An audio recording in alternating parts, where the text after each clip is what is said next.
Halo teman-teman, seperti yang aku janjikan kemarin, kita coba bahas mengenai paradigma pemrograman karena ini penting banget kalau misalnya kalian mau belajar bahasa pemrograman yang lebih advance atau sistem programming kayak Rust, Haskell, dan juga mungkin yang apa ya, gado-gado gitu ya. Jadi nggak pure dia. Misalnya kalau Haskell dia pure functional, kalau misalnya dia Lisp juga pure functional, OOP dia lebih ke kayak ada gitu ya. Bahasa pemrograman Algol juga itu pure OO, dan ada yang code current juga. Nah, ini kita coba bahas dari diktatnya Bu Inge ya. Ini dia ada beberapa diktat yang bagus untuk dipelajari. Ya, misalnya kalian bisa baca buku yang ini pertama kali. Di sini dijelaskan apa sebenarnya paradigma pemrograman itu, ya. Jadi kalian bisa lihat nanti, coba kita baca ya. Jadi paradigma itu adalah sudut serang ya. Jadi istilahnya kalau misalnya kalian punya kasus, kalian bisa cari jurus yang tepat untuk menyelesaikan kasus itu ya kan, karena kita kan programmer kan problem solver ya. Jadi dia itu nggak coba-coba tapi udah ada eh, cara yang strategi yang tepat untuk melakukan suatu komputasi gitu ya. Nah, yang pertama itu adalah prosedural atau imperatif karena dia ini modelnya itu very spesifik kayak komputer berpikir ya. Jadi istilahnya dia punya data, dia punya computation ya. Jadi ada memori ya kan, dan ada instruksi untuk mengolah datanya ya.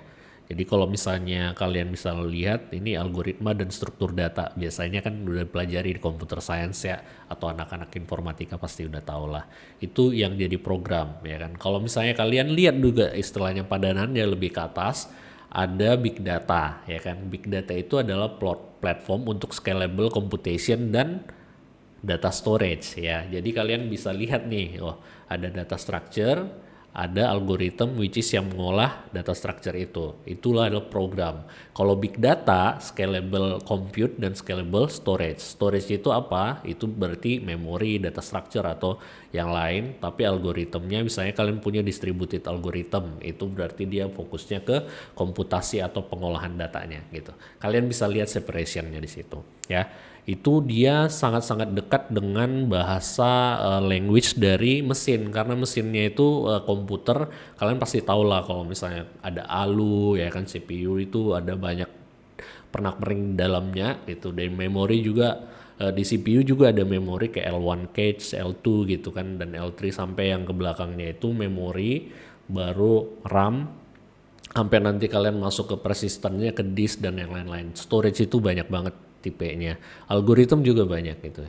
Nah, jadi kalau prosedural itu dia misahin tuh, jelas banget pemisahannya antara data dan juga pengolahannya. Misalnya kalau kalian lihat di sini, mungkin kita lihat sejenak ya, coba ya, mungkin aku buka di code space saja biar kalian lihat programming secara prosedural atau imperatif itu seperti apa ya. Ini aku buka code space, kalian bisa clone aja sebenarnya ini, atau kalian lihat langsung dari sini juga bisa. Kalian bakalan bisa cari data structure, contohnya yaitu yang ini priority queue ya. Kalian bisa lihat kalau bahasa C dia berarti ada header which is definisi interface-nya ya. Nah, ini udah oke. Nah, coba kalian lihat yang sederhana mungkin Q ya. Ya, di sini kalian bisa lihat ada ada .h ya. .h itu header filesnya yang isinya adalah interface ya. Interface itu artinya definisi terhadap pemakai library-nya ya. Jadi itu yang akan nanti jadi definisi atau spesifikasi untuk pengguna library-nya. Ya, kita bisa lihat di sini. Dia didefinisikan datanya itu apa? Ya, misalnya di sini ada struct yang isinya adalah terdiri dari item, yang isinya adalah array, ada integer dan yang lain-lain. Nah, di sini adalah operasi terhadap datanya. Ya, kalian bisa lihat ya, udah mulai dipisahkan dia gitu. Nah, implementasinya ya ada di sini ya. Tadi dia nge-refer yang ini dan dia didefinisikan nih. Ini adalah datanya ya. Jadi datanya dipassing ke dalam ini dan diolah di dalam. Ya kan? Jadi jelas banget pemisahan antara ada data dan ada operasi terhadap data ya. Nah, ini dia dipisahkan ya. Nah, apakah nggak ada enkapsulasi? Ya, di sini ada juga enkapsulasi, tapi enkapsulasi ya. Ini enkapsulasinya modelnya tipenya file gitu ya. Jadi dia bisa didefinisikan yang nanti implementationnya dengan implementasinya dengan interface-nya dipisahkan. Oke. Nah, kalau misalnya kalian lihat ke Go ya, ini kita cari model yang berbeda. Di sini kita heap. Nanti tadi aku coba tunjukin juga heapnya ya. Di sini dia ada priority queue, which this one ya.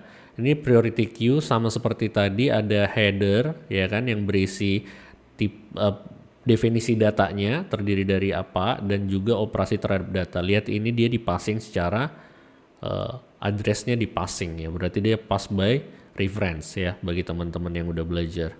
Nah, ini di implementasinya apa yang dilakukan terhadap data structure itu. Nah, kalau kalian lihat yang sama di sini, ini ada yang namanya heap ya. Di heap di Golang itu ada heap yang digunakan untuk priority queue. Nah, kalian bisa lihat penggunaannya seperti apa ya. Bisa didefinisikan struct-nya dan juga operasinya. Kalian bisa lihat source code-nya langsung sih di sini. heap.go. Ya kan? Nah, di sini kalian udah bisa lihat nih ya. Dia definisikan interface, hanya bahasanya aja yang berbeda semantiknya, tapi apa yang dilakukannya sama ya. Coba kalian lihat contohnya di sini ya. Ada definisinya ya kan? Ada operasi terhadap datanya ya. Ya kan? Ini kan di itu ya, di passing sebenarnya ya. Artinya dia merujuk ke tipe data ini gitu ya. Jadi kalau misalnya kalian mau lihat di itu juga bisa sih. GitHub GitHub Golang code base-nya ada di sini. Kalian bisa langsung buka kalau misalnya mau kalau nggak mau pakai code space juga dot titik juga bisa sebenarnya ya. Kalian tergantung kalian maunya seperti apa sih ya.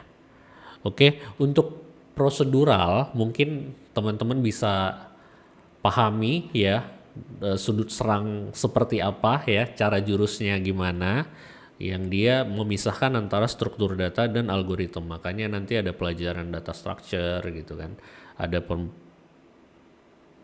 pelajaran untuk algoritma, strategi algoritma gitu ya kan, introduction to algorithm. Ada yang digabung juga algorithm and data structure. Jadi kalian bisa lihat di sini udah bisa lihat kalian misalnya kayak tipe datanya tadi di mana heap package ya.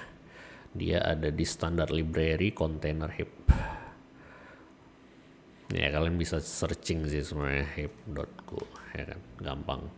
Nah, ini dia heap.go. Dia ada di container ya. Container ini ya, heap. Nah, ada list juga. Kalau misalnya kalian lihat di sini ada ya kan, mirip seperti yang kalau kalian lihat di sini ada link list juga.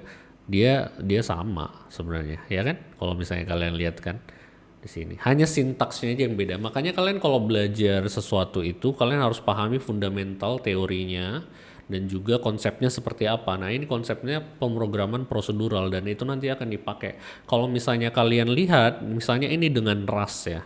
Ini kalian bisa lihat nih ada tipe datanya ya dan juga ada operasi terhadap data. Ini ya.